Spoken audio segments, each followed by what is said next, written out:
Hi, it's Brad Tompkins, and in this tutorial I'm going to show you how to make this box called the Turrett box. And it has these square or diamond shaped turrets or decorative corners, and just show you the box a little bit so you can get an idea. It's very sturdy and holds together. It would definitely hold something if you stuck them in there. It makes a great decorative gift box. And this box is made from 12 by 12 sheet of paper. You can work with smaller paper, but I recommend that you start with 12 by 12s until you learn how to make it, so because it gets a little bit intricate if you don't. So what we're going to do is start with 12 by 12 paper, and a couple of times during this tutorial I'm going to stop the camera and just allow you to catch up, because there's a bit of repeating of everything that you do. For instance, we're going to start with creasing in thirds, and I have my table surface here already pre-marked, but there are some other ways that you can get to 1/3. But go ahead and start with your paper creased with the color side down in thirds. You can also, after you've done this a bunch of times, I'm a little bit off here, so let me adjust that. You do need to be accurate on these, because if you don't, then... Okay, when you're first learning, a couple of inaccuracies are not that big a deal, but when you want your final box to be perfect, then make it accurate. Okay, so there's 1/3. And the next thing we're going to do is turn the paper over, and for each corner we're going to grab this 1/3 mountain fold here, and we're going to send it over in the direction of this other 1/3 mark, and I'll demonstrate. So if you want, you can fold the paper under and then anchor right here. After you've done it a few times, you won't need to do that. And the crease we're making is underneath there. Okay, so right down here we're just going to crease that. And I can show you the where we're heading. If you want to put a ruler or something down and mark, right along the adjacent 1/3 mark and 1/3. And what we're going to do is we're taking this and we're sending it right along that edge. Okay, so let's do the same thing on this side. I'll just lay my it's just a piece of paper, but a straight edge along there, and we're going to anchor down here by my thumb, and we're going to send this edge. Obviously we're trying to get a specific angle, and we're heading for this, so in this direction. Well, you want to do that for, you get these two valley folds there. You want to do that for all four sides. So let's go do those, and then I'll continue.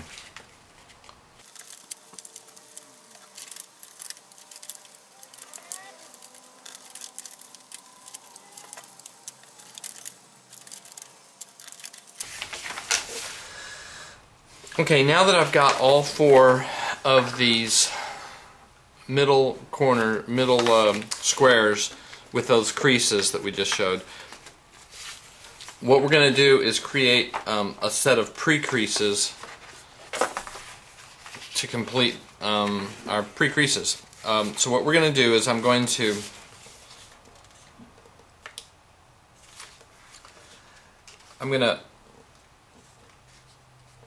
turn my this corner over straight across, and it won't go any further than right here. So that's the distance I want, and I want a square edge right here. So basically you could say I'm taking my point and I'm going straight across from this other one over here. And on smaller paper you can see it pretty easily. You can eyeball it, but just make sure that we are perpendicular to this edge. And we're going to do the same thing on this side over here. Do you see that?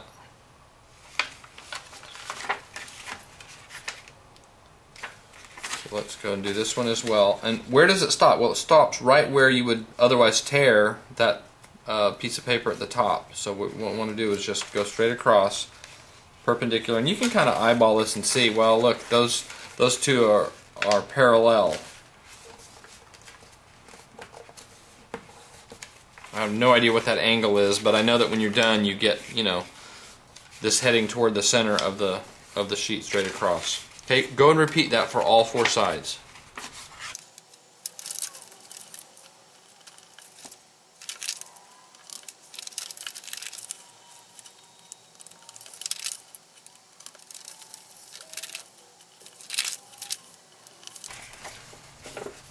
Okay, now that we have all of these little triangular creases adjacent to that diagonal, we're going to crease the paper straight across a line at the top of those pyramids there, those 2 triangular shapes. We're going to go in like so, and we're going to crease it straight across. I have no idea what this distance is. Maybe it looks like about, you know, 3/5 or something, or 2/5 on the colored portion here. But right when you see that reach, we want a line going across here. We don't really need one here, so I'm just gonna avoid creasing in that area. It doesn't really matter, but I'm gonna just leave that off.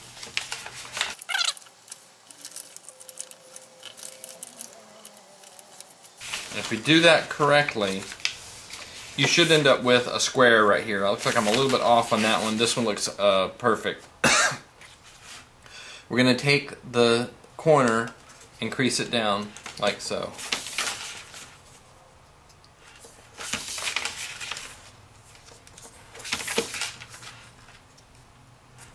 Again, I'm off a little bit on that one, but hopefully I can make that up. It's not a perfect science. It, you know, theoretically could be, but I had that little error right here, so that could be throwing me off. Alright, so after that we have all of the pre-creasing done that we're going to do. Let me see if there's anything else we can do pre-creasing. Okay, I think that's it. So what we're going to do is we're going to, on this, each corner, this is going to be our edge, like so.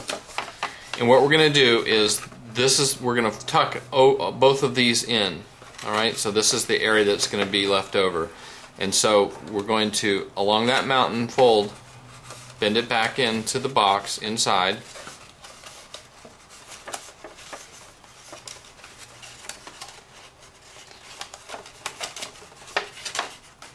So it's just square straight across from that.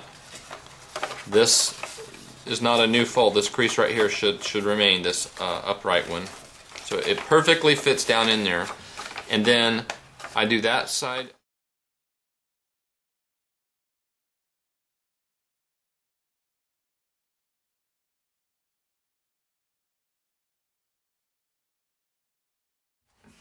Okay, and it gives a nice little mountain edge there. And inside there you're going to see that this is going to tuck inside there. You don't have to worry about it right now because we're going to untuck them in a minute, but that corner is done. We'll go to the next one.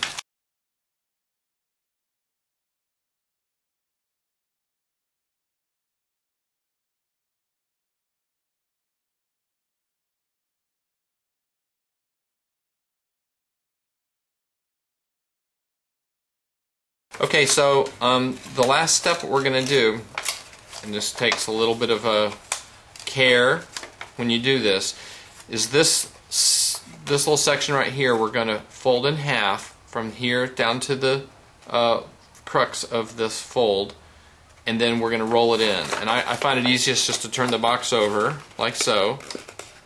I'm going to kind of bend this or roll it just a little bit. We're going to take the edge and go all the way down to where this is across from that intersection. Once, open it back up and go edge to that line I just made. One more time.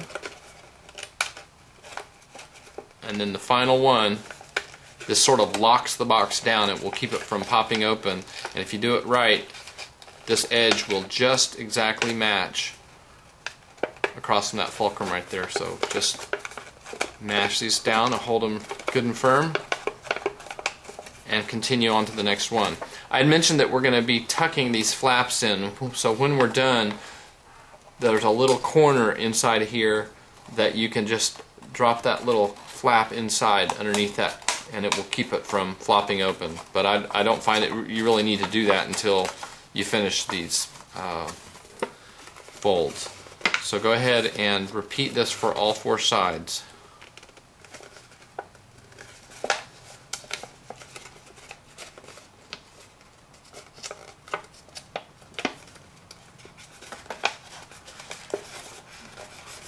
So I folded once here, once to the middle line, roll it. If you want, you can kind of squeeze this down just a little bit to keep it roundish, and then this last crease will take you all the way down to the fulcrum, or the intersection of that fold right there. So ideally, you'd like to try to preserve this square as much as possible. Don't do any extraneous creases or anything like that, because that's going to be kind of the decorative part of the box. And you can, when you're done, if you want, you can decorate that little diamond-shaped area. Maybe ink it with something, or put a sticker or whatever you like. Just depends on what your purpose is for the box. But that's a great little area on all 4 sides to decorate. The last crease here.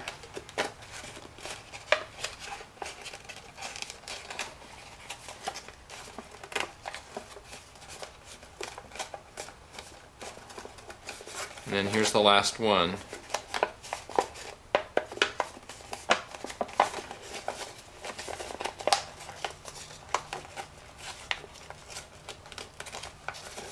All the way down.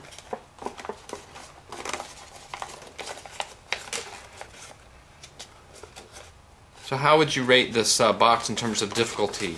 I use a 3-point grading scale for difficulty, kind of like skiing, with green circles, blue squares, or black diamonds. And in terms of complexity, this is not that complex, but it's not something that you could do unless you've practiced on creasing some of the easier boxes. So I have a whole bunch of other boxes that are easier, and kind of work your way up. This one turns out to be the blue square, so it's, you know, medium difficulty, maybe leaning a little bit toward black diamond, but not so hard that after a few times looking at it, don't worry about it. If you can't make it perfect the first time, I really encourage you, don't judge your folding skill or the design, you know, the first time you do it. It takes multiple times of doing it.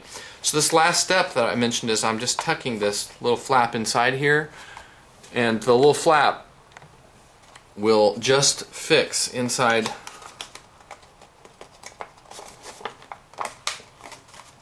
the adjacent crease.